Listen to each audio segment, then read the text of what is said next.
10 के दमदार ट्रेड्स में आपका स्वागत है और हर्षदा और मैं रहेंगे आपके साथ और हमारे साथ पैनल में जुड़ेंगे आशीष बहेती और राजेश सरपुते जो पिछले शो से बने हुए हैं और फ्रेश पर्सपेक्टिव के लिए कोटक से श्रीकांत चौहान और एसपीआई सिक्योरिटी से सुदीप शाह जुड़ेंगे। बिग मार्केट वॉइसेस में दो खास मेहमान होंगे। मार्केट फंडामेंटल्स पर डायमेंशंस कंसल्टिंग के सीईओ अजय श्रीवास्तव जुड़ेंगे और टेक्निकल सेटअप पर बात करने के लिए हमारे साथ केडियानॉमिक्स के फाउंडर सुशील केडिया जुड़ेंगे। लेकिन मार्केट में अब हो रही है एक बहुत शानदार वाली शॉर्ट कवरिंग जिसको लीड कर रहा है बैंक निफ्टी और इवन मिड कैप्स में भी अब एक शानदार रिकवरी आ रही है लोअर लेवल से। आज मार्केट में दिन है एक शॉर्ट कवरिंग का। आज अगर आपको करनी है गलती तो अब उस साइड कर सकते हैं, एक कॉल की साइड में भले ही चाहें तो। निफ्टी बैंक दोनों अब तैयारी कर रहे हैं डे हाई की तरफ आने के लिए। इनफैक्ट निफ्टी तो अब डे हाई पर आ चुका है और bank Nifty comfortably day high पर है। आईसीआईसीआई बैंक ने इस शॉर्ट कवरिंग को लीड किया और एक कमान संभाली आईसीआईसीआई बैंक ने और अब आईसीआईसीआई बैंक का साथ दे रहे हैं कुछ और स्टॉक्स। हीरो मोटोकॉर्प 2.5% ऊपर, कोल इंडिया 2% ऊपर, अपोलो हॉस्पिटल्स, एक्सिस बैंक में एक शानदार मूव आया, सिप्ला, कोटक महिंद्रा बैंक, मारुति सुजुकी और मत भूलिए रिलायंस का कंट्रीब्यूशन। इन सब स्टॉक्स ने एक सपोर्ट लिया और मिड कैप इंडेक्स का इंट्राडे चार्ट देखिए अब आप इस समय। मिड कैप इंडेक्स एक शानदार रिकवरी इस समय दिखा रहा है। स्मॉल कैप भी देख लेते हैं एक बार, जहां कल काफ़ी पिटाई हुई थी। कल इंडेक्स 4% गिरा था, आज शुरुआत स्मॉल कैप की भी खराब हुई थी। लोअर लेवल से वहाँ भी रिकवरी है, लेकिन आज अच्छी शॉर्ट कवरिंग बैंक निफ्टी में 45,263। वो लास्ट फ्राइडे वाली याद आ रही है मुझे हर्षदा, जिसमें 600-800 पॉइंट रिकवर कर गया था बैंक निफ्टी। ये बिल्कुल इसी तरीके के मोमेंटम दिखा रहा है। बस टचवुड ये सिलसिला जो रिकवरी का है जारी रहे। 400 पॉइंट का जो उछाल देखने को मिला। चलिए हमारे जानकारों को जोड़ लेते हैं। श्रीकांत जी, आई एम श्योर आप मार्केट को काफी समय से ऑब्जर्व कर रहे हैं, इस पुल बैक को कैसे रेट करेंगे और इस समय के आपके ट्रेड्स क्या हैं? Good morning Arshada, good morning Anuj and everyone. I think see इस मार्केट में अगर आप देखें तो ये 21,500, 21,600 ये मार्केट के लिए काफी इंपॉर्टेंट सपोर्ट जोन बना है। और मुझे लगता है जब तक मार्केट कन्विंसिंगली इन लेवल्स को नहीं तोड़ता तब तक मुझे लगता है कि वापस से एक बार हम 21,850 से लेकर मे भी शायद 22,000 के लेवल्स देख सकते हैं। तो इन्हीं रेंज के अंदर ट्रेड करते हुए नजर आएगा। और आज सबसे बड़ी बात यह है कि मार्केट ने बैंक निफ्टी के साथ एक अच्छी रिकवरी बनाई।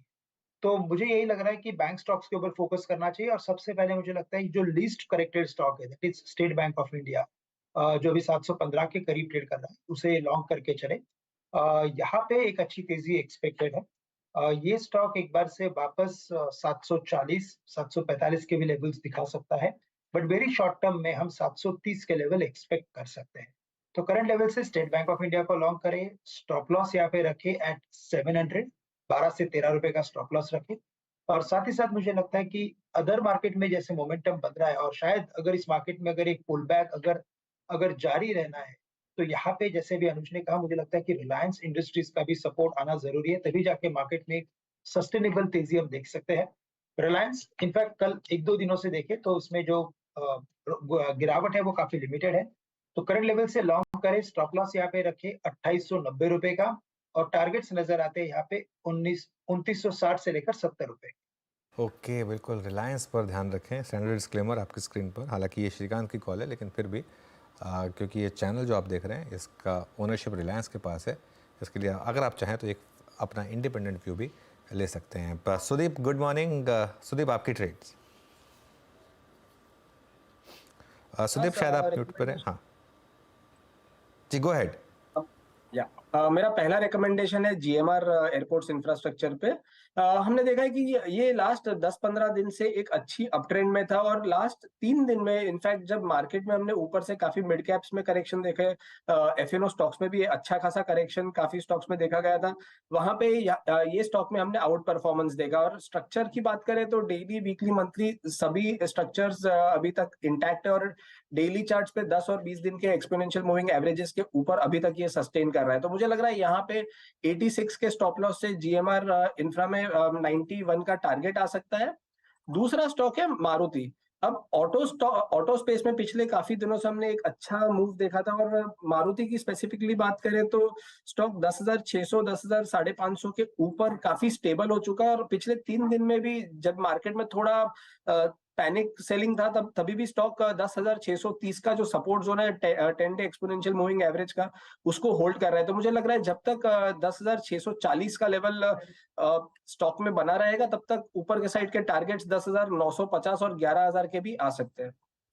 तो ये दोनों काउंटर्स और दिग्गज मारुति पर एक व्यू आता हुआ 10,950 का टारगेट है और जीएमआर एयरपोर्ट MSCI इंक्लूजन का फायदा मिल रहा है स्टॉक को 91 के लिए एक मौका तेजी का आप लेकर चले। राजेश सातपुते, आपके ट्रेड्स क्या है इस घंटे के लिए? हर्षदा जी, देखिए, नजर जो है वो बैंकिंग स्टॉक्स पे है, तो उसमें से अगर हमें एक चूज करना है तो डेफिनेटली आईसीआईसीआई बैंक ही होगा। आईसीआईसीआई बैंक का मैं रेजिस्टेंस देख रहा था, क्या ये लेता है 1010 1012, ये रेजिस्टेंस था, उसके ऊपर चला गया है तो हम अभी बाय करेंगे। स्टॉप लॉस रहेगा हमारा 1010 1002 का, और जो स्विंग का रेजिस्टेंस बनता है वो है 1035 का। तो it's a buy in ICICI bank. At the same time अगर बैंकिंग में और कुछ देखना है जहां पे फोकस है, मुझे लगता है एक ओवरसोल्ड रैली कॉन्ट्रा प्ले होगा सिटी यूनियन बैंक का। 133 पे ट्रेड हो रहा है, 131 का स्टॉप लॉस रहेगा, 138 140 ये सिटी यूनियन बैंक का टारगेट होगा।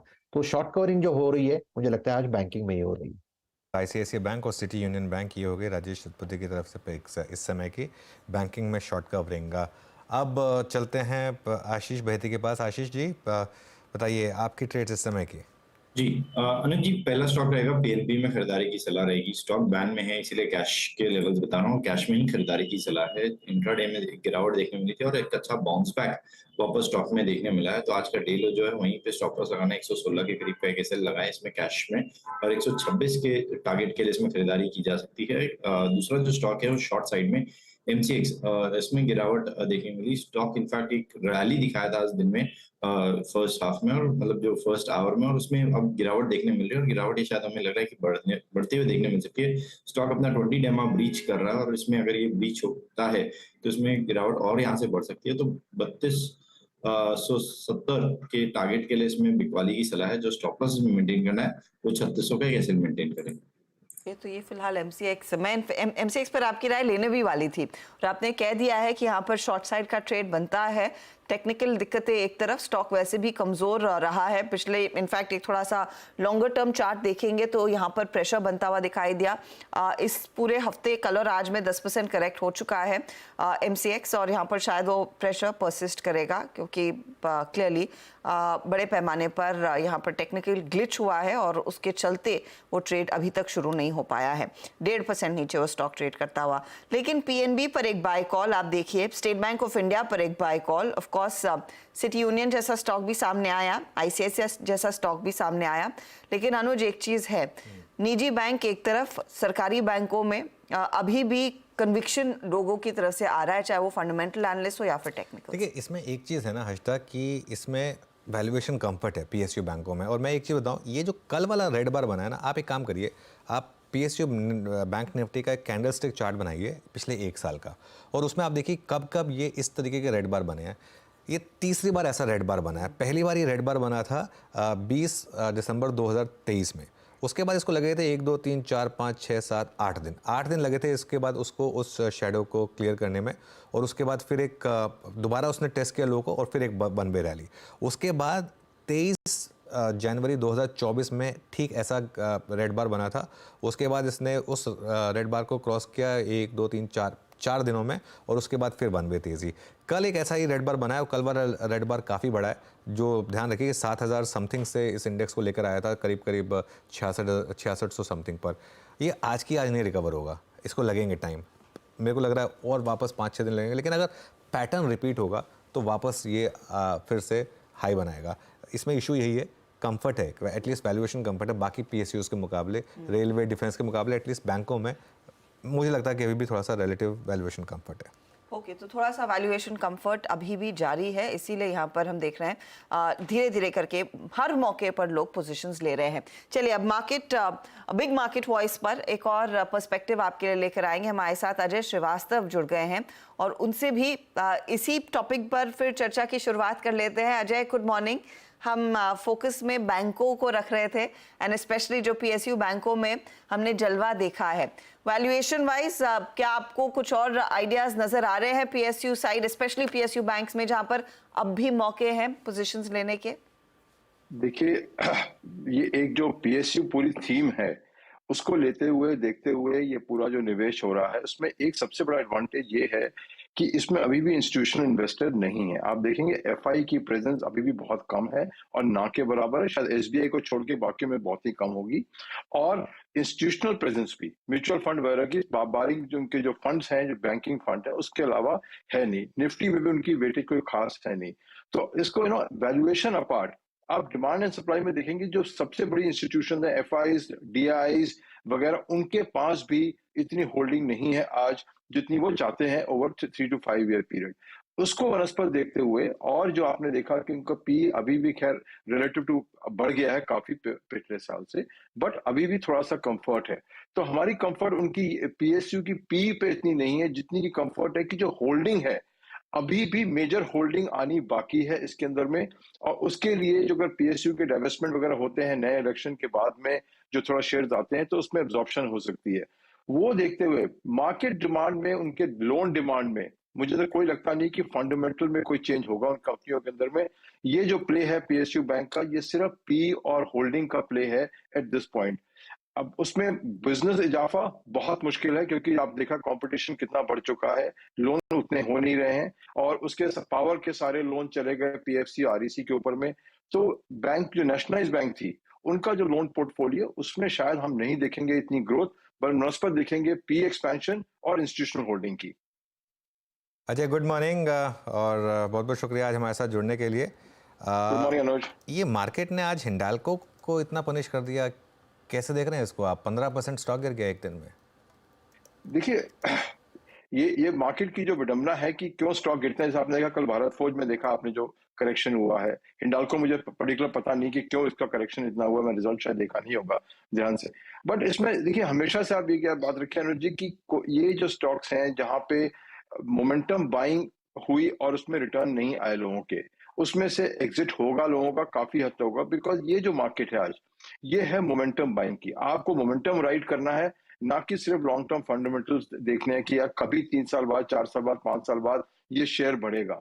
तो मार्केट की डायनेमिक्स आज कहती हैं कि मार्केट को कैपिटल को रोटेट करना है, कैपिटल को मोमेंटम स्टॉक में डालना है, ना कि ये लॉन्ग टर्म स्टोरीज के अंदर बिल्ड करना है। और वो शायद अच्छा है बुरा मैं नहीं जानता हूँ, बट ये काफी कंपनियों में ये प्ले चल रहा है।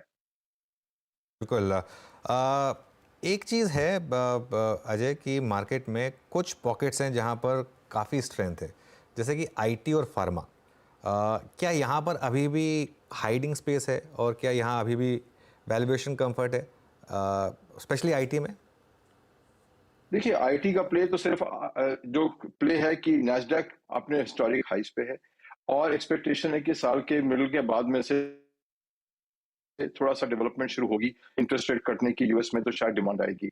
इमीडिएट फ्यूचर में मार्च के फंडामेंटल में तो हमें कोई ट्रैक्शन नहीं आ रहा। अभी हमने देखे हैं जाके ट्रैवल करके कि ऑर्डर बुक अभी भी इतनी भर नहीं रही है, काफी कैंसिलेशंस हो रही हैं ऑर्डर्स की आज की तारीख में भी बड़ी आईटी कंपनीज में। सो जिनको उम्मीद है कि मार्च क्वार्टर तक ये चेंज हो जाएगा demand scenario, I think disappointment होगा आईटी में, डेफिनेटली इन्वेस्टर डिसअपॉइंटमेंट होगा। और नैस्डैक की तरीके से अगर वो इंडिया बढ़ेगा, शायद ये गलत कहना होगा बिकॉज वो स्टोरी अलग है, ये स्टोरी अलग है। तो आज की तारीख में इतनी रिकवरी के बाद में हमारे हिसाब से आईटी में थोड़ा थमना चाहिए।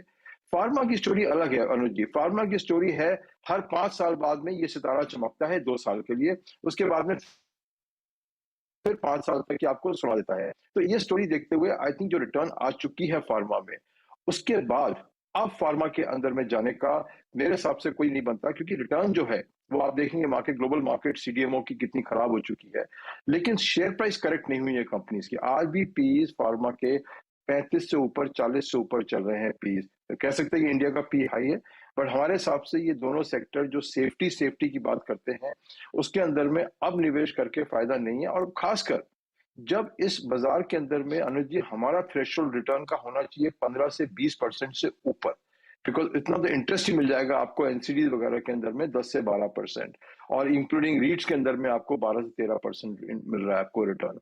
तो आपका जो थ्रेशोल्ड है 20-22% का रिटर्न इन स्टॉक से मिलना बहुत मुश्किल है इस साल में। फैक्ट व्यू बन रहा है। अच्छा, बाय द वे इस बीच 21,700 के ऊपर निकलता हुआ निफ्टी, एक अच्छी रिकवरी मार्केट्स में देखने को मिली है। 100 पॉइंट ऊपर देखते ही देखते आ चुके हैं निफ्टी 50 में। निफ्टी बैंक भी अब 536 अंकों की बढ़त पर कर रहा है कारोबार। और मिड कैप इंडेक्स, जहां पर आज इंट्राडे में हमने करीब 400-500 पॉइंट का नॉक देख लिया था, वहां पर भी डे लो से 700 पॉइंट का सुधार देखने को मिला है। अब महज 5 पॉइंट की नेगेटिव टिक्स देखने को मिले हैं। तो एक अच्छी खासी रिकवरी मार्केट में देखने को मिल रही है। देखते हैं टिक पाती है या नहीं। अच्छा, इस रिकवरी में यूपीएल जैसा स्टॉक चमक रहा है करीब 2% ऊपर।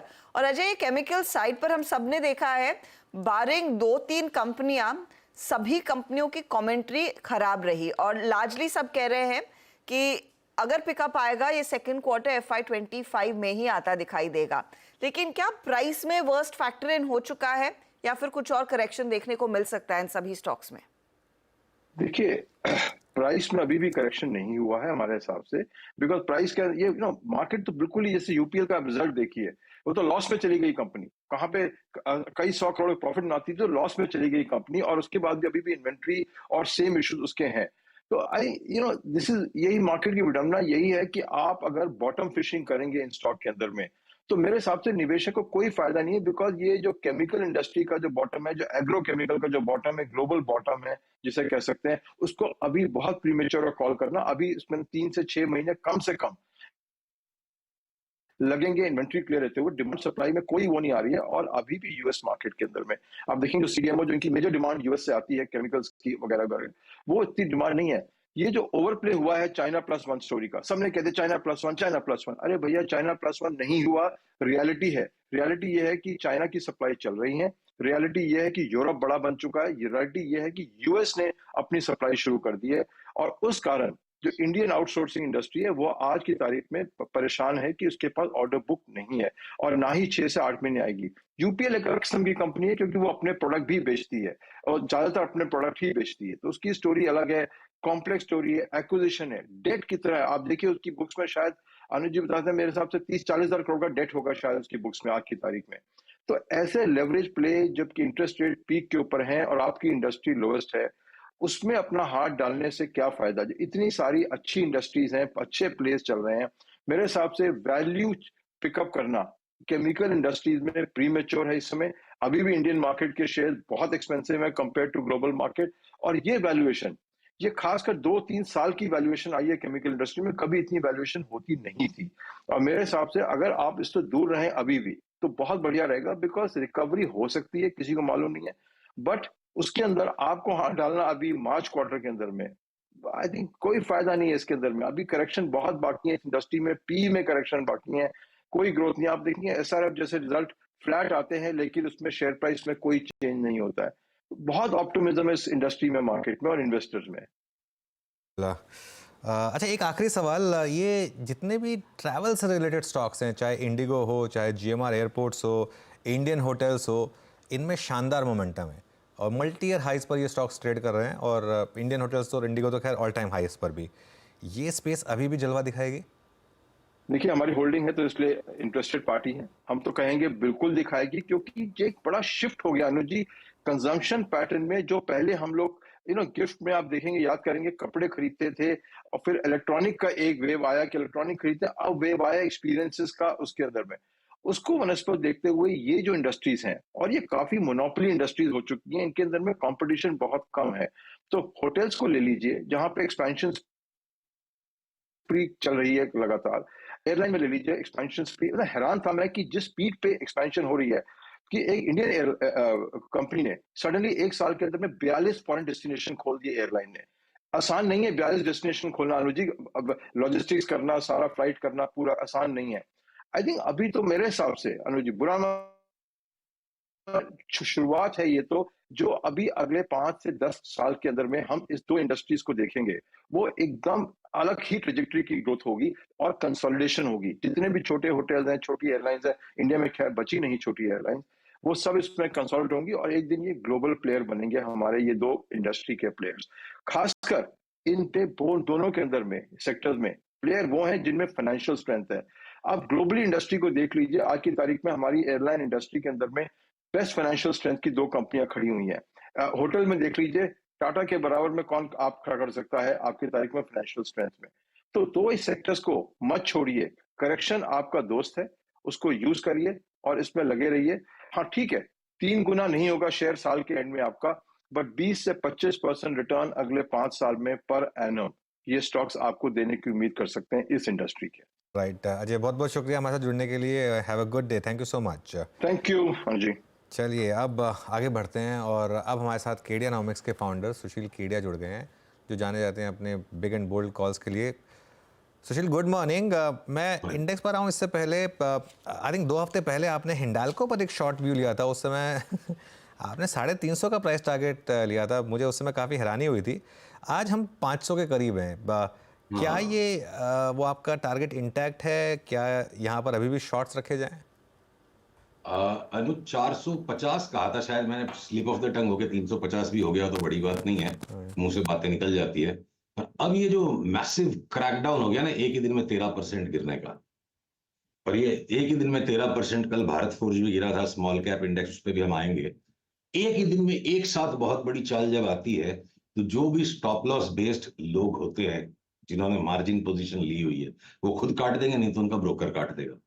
तो बहुत बड़ी तादाद में लॉन्ग्स का सफाया हो जाता है जब इतना बड़ा फॉल एक ही दिन में आता है। तो यहां पे शॉर्ट करने वाले को कि भाई 450 तक की जगह बाकी है, बहुत सोच समझ के काम करने की जरूरत है। रिबाउंड में बेचिए, एक बार के लिए 450 तक लगता है और हो सकता है उसके बाद थोड़ा रिबाउंड देके अंततः लास्ट में ये 400 तक चला जाएगा। ओके, 400 चला जाएगा। अच्छा, पीएसयूज में थोड़ा कॉशियस थे आप पिछली बार जब आप आए थे। ये क्या एक बार में क्लेंजिंग आउट हो गई या अभी यहाँ पर और क्लेंजिंग आउट की ज़रूरत है? सिर्फ कॉशियस ही नहीं था अनुज, मैं तो चीख चीख के कह रहा था कि अगर प्रॉफिट टेकिंग कोई करता है और अपने रकम के प्रति अपने धर्म का दायित्व करता है तो किसी भी हालत में देशद्रोही नहीं है। प्रधानमंत्री जी ने कभी नहीं कहा कि करेक्शंस नहीं आएंगे, तो अब वो जो करेक्शन आए तो लोग जो चीख रहे हैं, करा रहे हैं। तो देखिए डिफेंस के स्टॉक्स में तो मुझे लगता है कि यहां से आज मैक्सिमम आप कल तक पकड़ लो, ब्रॉडली स्पीकिंग सारे ही डिफेंस के स्टॉक्स में एक नया हाई और आना चाहिए। और उस तरफ चाल ऑलरेडी माजगांव डॉक और कोचिन शिपयार्ड ने आज ऑलरेडी शुरू कर दी। भारत इलेक्ट्रॉनिक्स भी तैयार है, भारत फोर्स हो सकता है 1-2 दिन लगाए, पर ब्रॉडली डिफेंस के तो सारे स्टॉक्स में एक नया हाई आना चाहिए। अब आते हैं जो पीएसयू के अंदर ऑयल स्टॉक्स हैं, तो वो जो अति मच गई है वहां पे, रिबाउंड में हम इन्हें लेंगे नहीं। रिबाउंड आने पर हम वापस वेट करेंगे शॉर्ट सेल सिग्नल का। देखिए उस कोचिन रिफाइनरी जैसा स्टॉक, चेन्नई पेट्रो जैसा स्टॉक 150 में लेके जो लोग 600 650 में निकल गए, वो 850 में हमारे जैसे लोग ले ही नहीं पाएंगे। तो हम तो टाइम टू टाइम इनको बेच के ही कमाने के सिग्नल्स को देखेंगे, और रिबाउंड में हम सारी ऑयल मार्केटिंग कंपनीज और इवन ओएनजीसी अब हमारे लिए शॉर्ट की कैटेगरी में आ सकता है, पैटर्न कंप्लीट होने को आ गया। तो हर चीज का एक समय आता है और इन सब ने एक अपने हिस्से की अति हद के बाहर मचा ली। और अब अगर मैं साथ ही जोड़ दूं, देखिए जो स्मॉल कैप और मिड कैप में त्राहिमाम मचा था, आपकी अनुमति से मैं एक रोचक इंडेक्स आपको दिखाना चाहूंगा। मेरे स्क्रीन पे पीसीआर प्लीज दिखाएं जरा ये बीएसई स्मॉल कैप इंडेक्स की चार्ट को। तो वैसे तो देखने में देखिए बीएसई स्मॉल कैप इंडेक्स ने कल बिल्कुल त्राहिमाम मचा दिया कि एक्सट्रीम फॉल आ गया, ये इतना बड़ा एक्सट्रीम फॉल। आज खुलने के बाद ये एक हैमर कैंडल बना रहा है, और मैं अगर आपको आवरली चार्ट पे थोड़ा सा विश्लेषण दिखा सकूं तो ये जो टॉप था ना अनुज, ये लास्ट हाई जो था ये 5 वेव्स में नहीं था, इसको दोबारा एक बार टूटना पड़ेगा। एक बार तो कम से कम इसके ऊपर जाएगा ये इंडेक्स। और जैसे ये अगर आप मेरे निफ्टी कॉल को देखो कि अब हम निफ्टी पे ऑलरेडी इंट्राडे में आज वो ट्रिगर सिग्नल आ गया आपसे बात करने के 5-10 मिनट पहले। अब अगला पड़ाव निफ्टी पे अगर 22,450 का लगता है तो ये स्मॉल कैप इंडेक्स को भी 43,000 से वापस 47,000 आना है, और एक नया high small cap mid cap index में, निफ्टी में और डिफेंस स्टॉक्स में सभी में आता लगता है। पर वो अगले हाई पे फंसने की बजाय बहुत जोर से पूरी ताकत से बाहर निकल जाना चाहिए। उस हाई के बाद सब्सटेंशियल करेक्शन वापस आना चाहिए। सॉरी, तो फिर निफ्टी और बैंक निफ्टी में अभी के लिए लॉन्ग रहे मतलब आपके हिसाब से? देखिए बैंक निफ्टी से पहले आज इंट्राडे में चल रहा है, पर अगर मैं आपको थोड़ी सी चार्ट का विश्लेषण दिखा पाऊं कि बैंक निफ्टी मुझे नहीं लगता है कि अपने प्रीवियस हाई को क्रॉस कर पाएगा। ये देखिए हमारा प्रोजेक्शन है कि ज्यादा से ज्यादा हम एक बार के लिए, फिलहाल के लिए प्रोजेक्शन है कि 48,000 भी नहीं जा पाएंगे। और निफ्टी की चार्ट पे अगर आप देखो तो प्रोजेक्शन स्पष्ट है।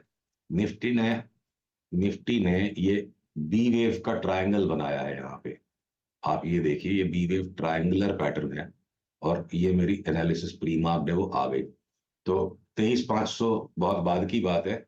अभी तो हम एक बार 22,300 से लेके 22,400 के बीच का पॉइंट देख रहे हैं, उसके बाद फिर करेक्शन है। तो मुझे लगता है इलेक्शन तक घूम फिर के इंडाइसेस तेजी में रहेंगी और 23,500 तक की जगह इलेक्शन के परिणाम आने तक मैं लेके चलता हूं। अगला पड़ाव 22,400। ओके, तो सुशील, अब एक स्टॉक स्पेसिफिक कुछ इंटरेस्टिंग ट्रेडिंग आइडियाज यहाँ से, कोई ठीक है। Next rocket calls? देखिए, बंधन बैंक एक रॉकेट हो सकता था, पर कल जिस तरह से उसको कूट पीट दिया गया है, तो हम इंतजार करेंगे। बंधन बैंक में हमारे हिसाब से अगली चाल जो है, उतनी बड़ी चाल को खाने के लिए, हाथी को खाने के लिए आपको फॉर्क एंड नाइफ यूज करना पड़ेगा, टुकड़े टुकड़े में। मेरा प्रोजेक्शन बंधन बैंक पे अगला पड़ाव जो है वो 350 रुपए का है और उसकी एंट्री हमें राइट टाइम पे बनानी पड़ेगी। स्टॉक को बहुत ज्यादा दबा दिया गया है, 1-2-3 दिन समय ले सकता है। बाई सिग्नल अभी तक आया नहीं है। हम किसी भी हालत में बंधन बैंक या ना बेचेंगे ना शॉर्ट करेंगे, जो है उसको संभालेंगे और अगले 1-2-3 दिन में अगर ये बाई सिग्नल आ जाता है तो 4-5 महीने के अंतराल में ये मुझे बंधन बैंक 350 लगता है। अनुज, ऑलमोस्ट सारे के सारे लार्ज कैप्स चलेंगे, पर अब कौन सा बेटर चलेगा, कौन सा कम चलेगा, वो समय के साथ देखना है। मैं आपको उदाहरण के तौर पे दिखाऊं, बैटको ने बोल दिया कि हम आईटीसी बेचेंगे।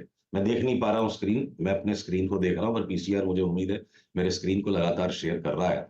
अब आईटीसी की चार्ट को ऐसे कूट पीट देने के बाद अनाउंसमेंट अगर आती है कि बैटको स्टेक बेचेगा, तो ये अज्यूम कर लेना कि बैटको दूध पीता बच्चा है, वो पानी के भाव अपने शेयर बेच देगा, वो बाजार भाव शेयर बेच देगा और उस पर ओवर रिएक्ट करके माल बेचना बहुत बड़ी मूर्खता है।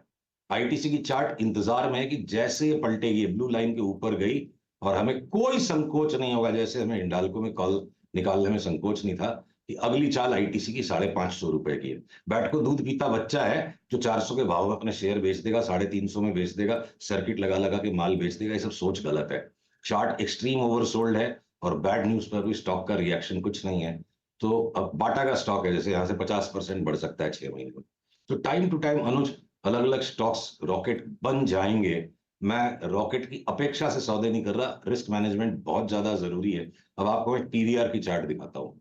एक सेकेंड सुशील, टीवीआर में लास्ट टाइम हमने आपके बार बार रेगुलर गेस्ट जो आते हैं राहुल अरोड़ा ने, दोनों का बड़ा तेजी में ध्यान था कि 1700-1800 तक का भाव हुआ, करेक्शन आ गया, जो डबल बॉटम बन रहा है। मैं इंतजार में हूं कि 1-2-3 दिन जो भी लगेंगे, कंफर्म्ड रिवर्सल पैटर्न आने दीजिएगा, प्रीएम्प्टिवली मत लीजिएगा।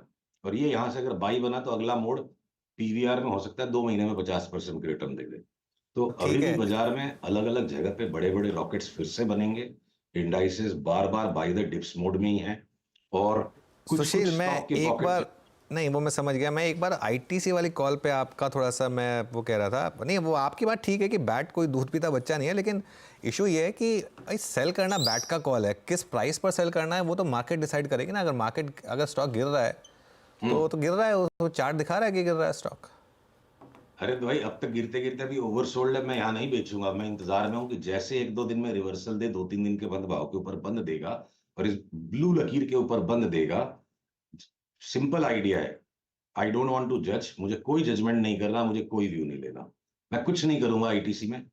और अगर ये ब्लू लाइन के ऊपर चला गया तो मैं लंबा दांव लगा दूंगा, इसमें छोटा मोटा दांव नहीं, क्योंकि चार्ट की एनालिसिस बोलती है अगला मोड़ 550 का। बैट वापस मना कर देगा, नहीं बेचना है। बैट बेचते बेचते एक सागल लगा देगा, तो क्या मार्केट का प्राइस बैट के लिए अटका थोड़े रहेगा। ठीक है, बिल्कुल। अच्छा, एक आखिरी सवाल, कुछ आपने पिछली बार आई थिंक कुछ 3-4 महीने पहले हमने बात की थी ये सब जीनस पावर, श्नाइडर जैसे स्टॉक्स पर, यहाँ अच्छे मोमेंटम आए, यहाँ पे बुक कर लें अब या फिर यहाँ रहेंगे? जून में अनुज अपनी ये बात हुई थी कि पावर मीटर्स में बहुत बड़ा रिवोल्यूशनरी परिवर्तन आ रहा है देश में। 4-5 लाख करोड़ रुपए के मीटर बदले जाएंगे और उसमें 5 साल लगेंगे। और ये सारे stocks Schneider, HPL limited, HBL और एचपीएल दो अलग अलग कंपनियां, एचपीएल और आपके जीनस, ये सारे स्टॉक्स 4 to 5 बैगर्स हो गए इन 6 महीने में। और इनकी सबकी चार्ट्स बिल्कुल कराह रही है, चीख रही है, बड़ा करेक्शन इनमें अब आएगा। तो हमने अपने सारे क्लाइंट्स को उनमें से सेल एंड गेट आउट का कॉल ऑलरेडी 2 दिन पहले दे दिया है। आपके निवेशक अपना खुद रिसर्च करके अपना फैसला ले सकते हैं। ओके, चलिए बहुत बहुत शुक्रिया आज हमारे साथ जुड़ने के लिए सुशील जी, और हमसे बात करने के लिए आज। Have a good day. चलिए ये शो को यहीं समेटेंगे। और आज देखिए मार्केट ने आपको शानदार ट्रेड्स दी। पहले एक cell trade the exact zone से, उसके बाद सपोर्ट से एक बाउंस बैक, और अब मार्केट डे हाई पर। और बैंक निफ्टी में अच्छी शॉर्ट कवरिंग, और मिड कैप में पूरी रिकवरी आ गई। जो 600 पॉइंट इंडेक्स डाउन था, अब इंडेक्स ग्रीन में इस समय मिड कैप। बहुत सारे सवाल होंगे आपके, उनके जवाब देने के लिए नीरज जी आ गए हैं स्टूडियो में। Neeraj ji, good morning, over to you.